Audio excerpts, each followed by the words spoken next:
Manifester le bon côté qui est en toi. Viens amplifier, intensifier l'homme bon, la femme bonne qui est en toi. Et viens tuer le mauvais homme qui est en toi, la femme mauvaise qui est en toi. Parce qu'en chacun de nous, il y a un mauvais. En chacun de nous, il y a un mauvais homme, une mauvaise femme. Tout homme a des défauts.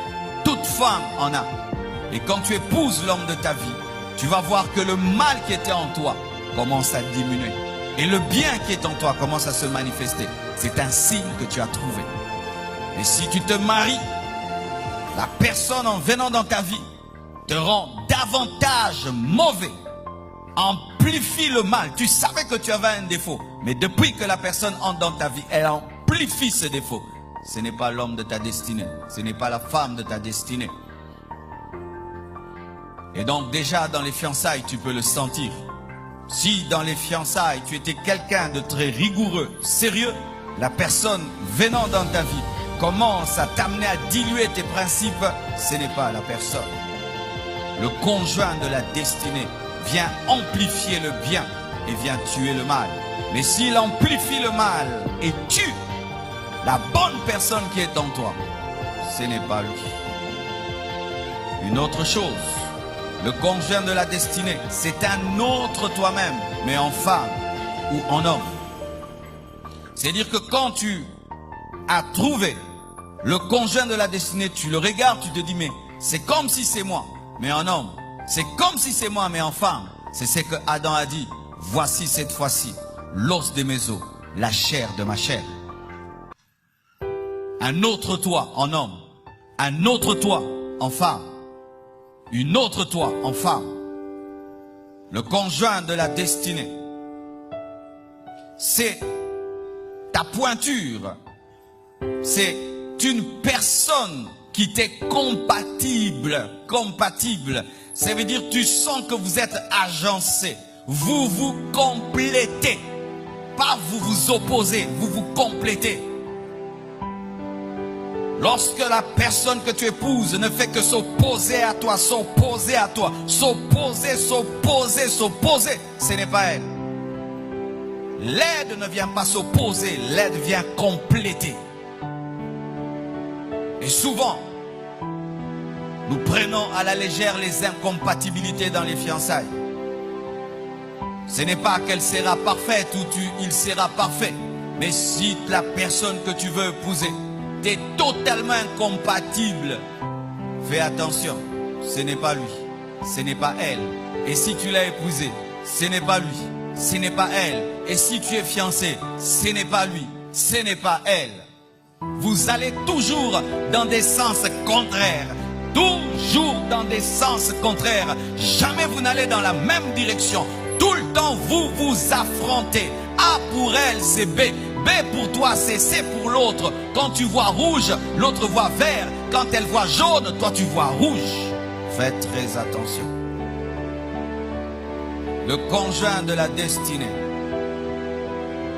c'est l'homme ou la femme que Dieu t'a prédestiné avant la fondation du monde. C'est-à-dire que lorsque Dieu te créait, Dieu aussi l'a créé pour toi.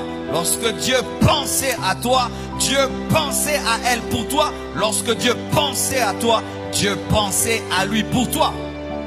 Lorsque un concessionnaire construit une voiture, il crée des pièces. Et ces pièces s'agencent à d'autres pièces.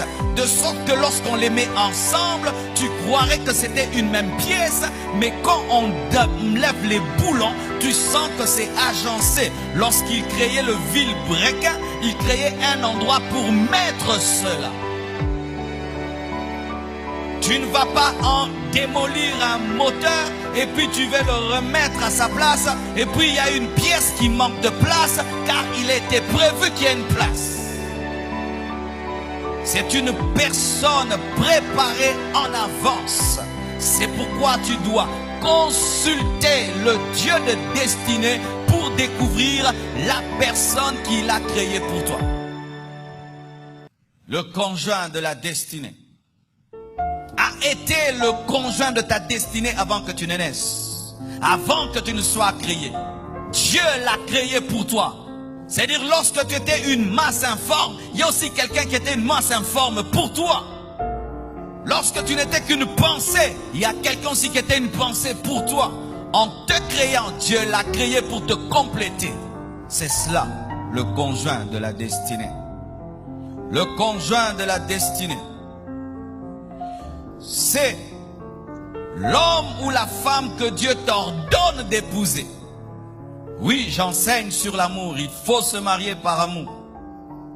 Et lorsque Dieu te révèle l'homme que tu dois épouser, la femme que tu dois épouser, et il te donne l'amour pour cette personne, c'est un ordre. Je répète, lorsque Dieu te révèle la personne, il doit te donner l'amour. Et alors, s'il te donne l'amour, bien aimé, tu dois. Beaucoup de gens échouent dans leur destinée car Dieu leur a révélé la personne.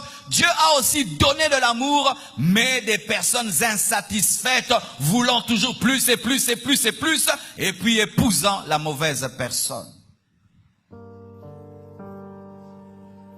Le conjoint de la destinée.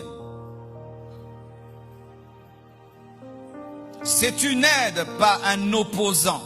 Si la personne que tu épouses n'était en rien, ce n'est pas l'homme de ta vie, ce n'est pas la femme de ta vie. Dieu ne peut amener quelqu'un dans ta vie pour ne rien faire. Dieu ne peut pas amener quelqu'un dans ta vie pour ne rien y apporter.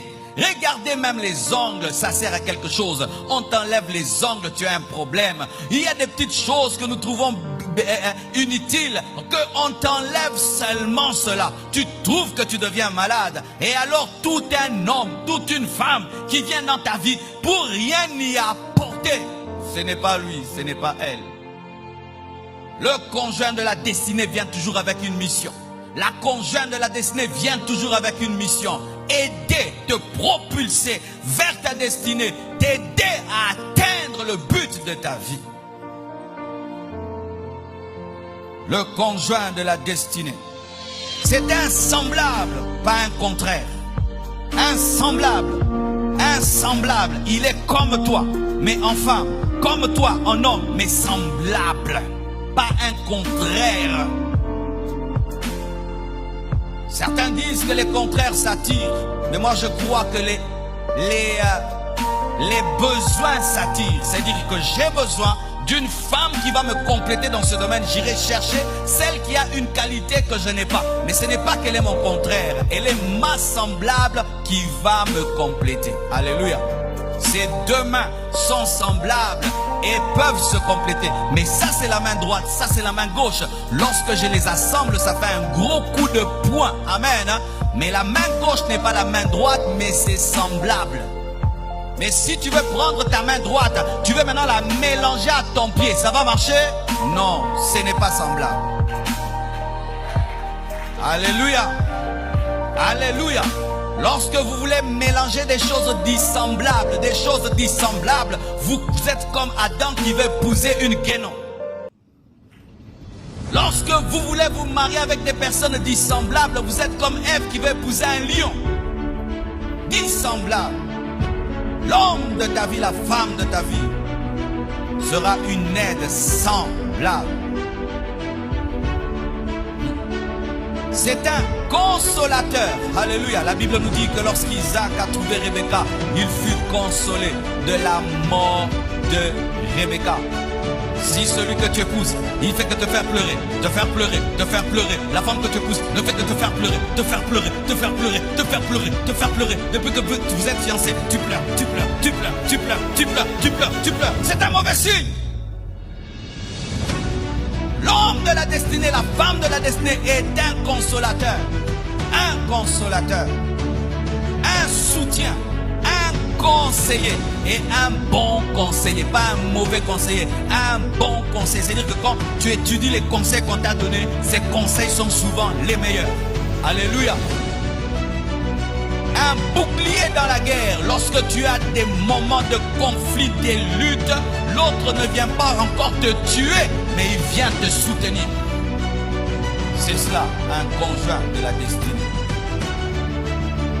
Le conjoint de la destinée, c'est l'os de tes os, la chair de ta chair. On parle d'abord des os avant de parler de la chair, car le caractère vient avant le corps. Alléluia. C'est une personne qui a d'abord le caractère qu'il te faut, ensuite le corps qu'il te faut, car les os viennent avant la chair. Ce n'est pas la chair de ta chair et puis l'os de tes os, non. C'est l'os de tes os et puis la chair de ta chair. D'abord, c'est ce qui est intérieur, ensuite ce qui est extérieur. C'est la personne qui a le caractère qu'il te faut, ensuite le corps qu'il te faut. Mais si elle a le corps qu'il te faut, sans avoir les os qu'il te faut, ce n'est pas elle.